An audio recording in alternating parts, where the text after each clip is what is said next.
दिवसभर स्क्रीनसमोर बसून डोळे थकले आहेत किंवा सततच्या माहितीच्या भडीमाराने असं होतंय का की एका गोष्टीवर लक्षच लागत नाहीये, ज्याला आपण ब्रेन फॉग म्हणतो, किंवा एक प्रकारचा मानसिक गोंधळ. ही तर आजच्या पिढीची एक सामान्य समस्या बनली आहे. पण गंमत म्हणजे या आधुनिक समस्येवर एक प्राचीन आणि आश्चर्यकारकपणे प्रभावी उपाय आहे, तो म्हणजे त्राटक. हे फक्त डोळ्यांचा व्यायाम नाहीये, तर एकाग्रता आणि मानसिक शांती मिळवण्यासाठीचं एक शक्तिशाली योगिक तंत्र आहे. पण मला नेहमी एक प्रश्न पडतो, म्हणजे एका मेणबत्तीकडे नुसतं बघण्याने आपलं आयुष्य, आपलं आरोग्य हे सगळं कसं काय बदलू शकतं? यात काही जादू आहे की यामागे काही ठोस विज्ञान आहे जे आपल्या पूर्वजांना माहीत होतं? आजच्या चर्चेत आपण याच रहस्याचा शोध घेणार आहोत.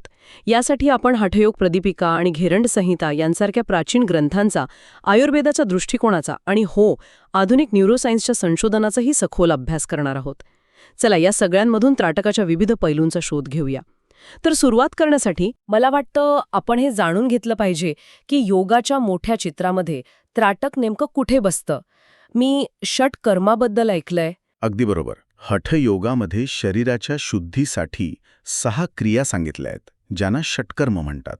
धौती, बस्ती, नेती, नवली, कपालभाती आणि त्राटक. अच्छा. पण त्राटकाचं वैशिष्ट्य हे आहे की इतर क्रिया प्रामुख्याने शारीरिक अवयवांची शुद्धी करतात. पण त्राटक हे एकमेव असं कर्म आहे जे एकाच वेळी ज्ञानेंद्रिय म्हणजे डोळे आणि चित्त म्हणजे मन या दोन्हीवर थेट काम करतं. ओ, म्हणजे शरीर आणि मन दोन्ही एकाच वेळी. हो, म्हणूनच त्राटकाला बहिरंग योग म्हणजे आसन, प्राणायाम आणि अंतरंग योग म्हणजे धारणा, ध्यान यांना जोडणारा एक महत्त्वाचा सेतू मानलं जातं. ते तुम्हाला बाहेरच्या जगाकडून तुमच्या आतल्या जगाकडे घेऊन जातं. हे खूपच रंजक आहे. मग या प्राचीन ग्रंथांमध्ये याबद्दल नेमकं काय म्हटलं आहे? स्वामी स्वात्माराम यांच्या हठयोग प्रदीपिकेत याचा उल्लेख आहे, बरोबर? हो, आणि त्यातली व्याख्या खूपच स्पष्ट आणि सुंदर आहे. ते म्हणतात, एकाग्र चित्ताने, पापण्या न लवता, सूक्ष्म लक्षावर डोळ्यांतून अश्रू येईपर्यंत पाहणे याला आचार्य त्राटक म्हणतात. यात 2 गोष्टी खूप महत्त्वाच्या आहेत. पहिली म्हणजे निश्चल दृष्टी. एक मिनिट, म्हणजे तुम्ही म्हणताय की आपल्या मनाला शांत करण्यासाठीचा हॅक आपल्या डोळ्यांमध्येच लपलेला आहे, की फक्त डोळे स्थिर केले तरी मनाची धावपळ थांबते? हे तर अविश्वसनीय वाटतंय. अगदी. यालाच आपण एक प्रकारचं न्यूरोलॉजिकल लॉक म्हणू शकतो.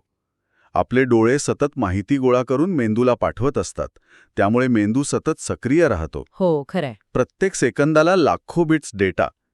जेव्हा तुम्ही डोळे एकाच बिंदूवर स्थिर करता, तेव्हा तुम्ही तो माहितीचा प्रचंड प्रवाह अक्षरशः थांबवता.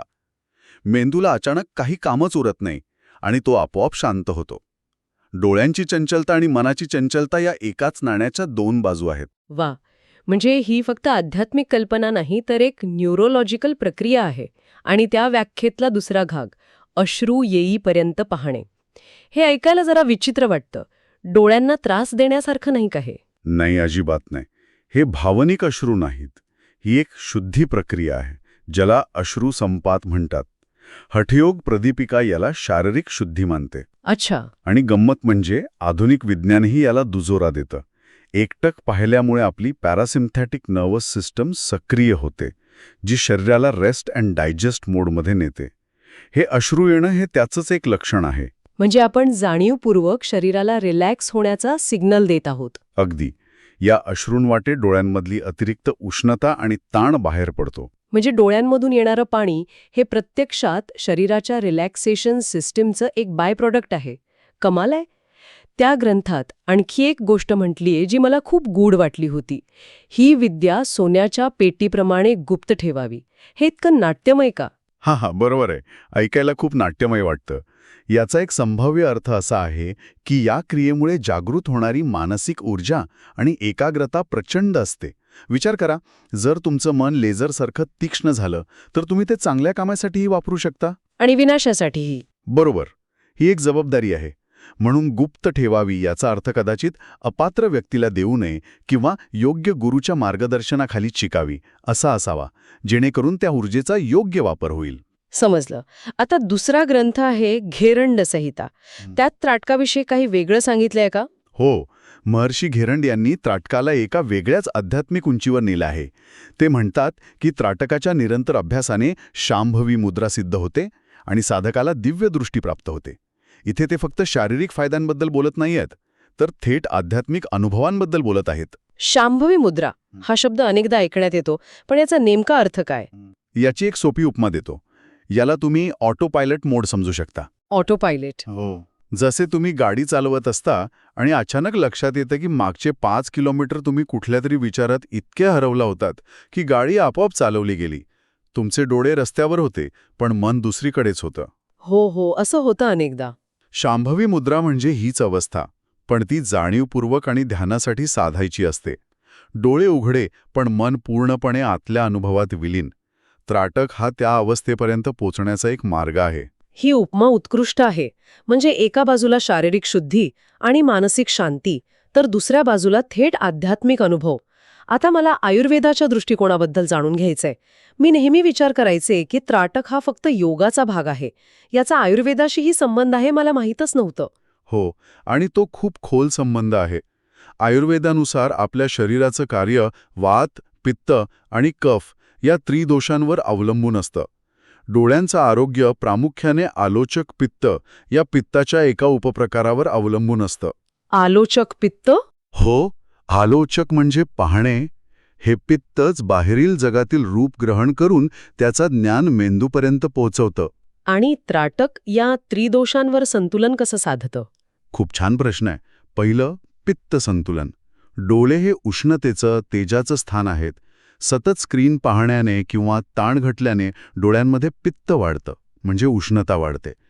त्राटक करताना जेव्हा अश्रू येतात तेव्हा ती अतिरिक्त उष्णता पाण्यावाटे बाहेर पडते आणि डोळ्यांना थंडावा मिळतो. अच्छा, म्हणजे उष्णता कमी होते. दुसरं, कफनाशन. सुस्ती, आळस, ब्रेन फॉग हे कफदोषाचं लक्षण आहे. त्राटकातलं एकटक पाहणं हे कफाच्या जडत्वाला भेदून टाकतं आणि जागृती आणतं. आणि वात? आणि तिसरं, वात नियमन. चंचल मन, सतत विचार येणं, पापण्यांची सतत होणारी हालचाल हे वाढलेल्या वाताचं लक्षण आहे. त्राटकात आपण पापण्यांची हालचाल जाणीवपूर्वक थांबवतो, ज्यामुळे वाताची चंचलता कमी होते आणि मन शांत होतं. आयुर्वेदाचा दृष्टिकोन मनाला पटतोय, कारण तो शरीरातील बदलांवर आधारित आहे. पण मला खात्री आहे की आपल्या अनेक श्रोत्यांच्या मनात येत असेल की ठीक आहे, हे सगळं छान आहे, पण माझ्या मेंदूत नक्की काय घडतंय?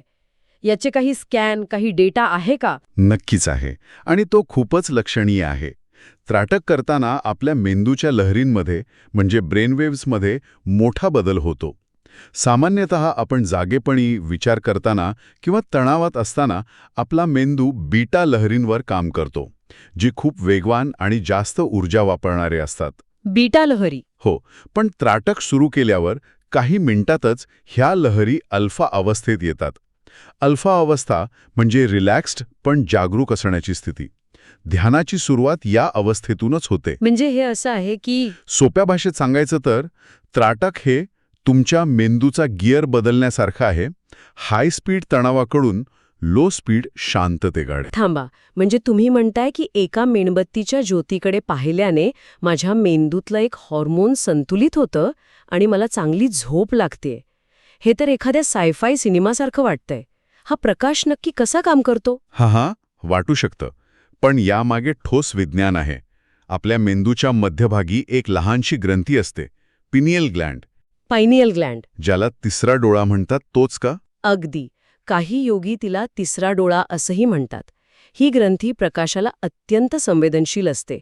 जेव्हा आपण अंधारात एका ज्योतीवर लक्ष केंद्रित करतो, तेव्हा तो विशिष्ट प्रकाश या ग्रंथीला उत्तेजित करतो. ही ग्रंथी मेलाटोनिन नावाच्या हॉर्मोनचं नियमन करते. अच्छा, मेलाटोनिन? हो, जे आपल्या झोपेचं चक्र म्हणजे सर्कॅडियन रिदम नियंत्रित करतं. म्हणूनच त्राटक नियमित करणाऱ्यांना गाढ झोप लागते आणि निद्रानाशाचा त्रास कमी होतो. म्हणजे चांगली झोप आणि त्राटक यांचा थेट संबंध आहे, तोही हॉर्मोनल लेव्हलवर. अगदी. इतकंच नाही तर काही संशोधनांमध्ये ध्यान आणि त्राटक करणाऱ्यांच्या मेंदूच्या MRI स्कॅनमध्ये असं दिसून आलं आहे की त्यांच्या पिनियल ग्रंथीची कार्यक्षमता सामान्य लोकांपेक्षा अधिक सुदृढ असते. अच्छा. याशिवाय त्राटकामुळे मेंदूचा प्रीफ्रंटल कॉर्टेक्स, जो निर्णय घेणारा आणि लक्ष केंद्रित करणारा भाग आहे, तो अधिक सक्रिय होतो. यामुळे सिलेक्टिव्ह अटेन्शन म्हणजे गरजेच्या गोष्टींवर लक्ष केंद्रित करून बाकीच्या गुंगाटाकडे दुर्लक्ष करण्याची क्षमता वाढते. ठीक आहे, मी आता पूर्णपणे कन्व्हिन्स्ड आहे. मला हे करून बघायचं आहे.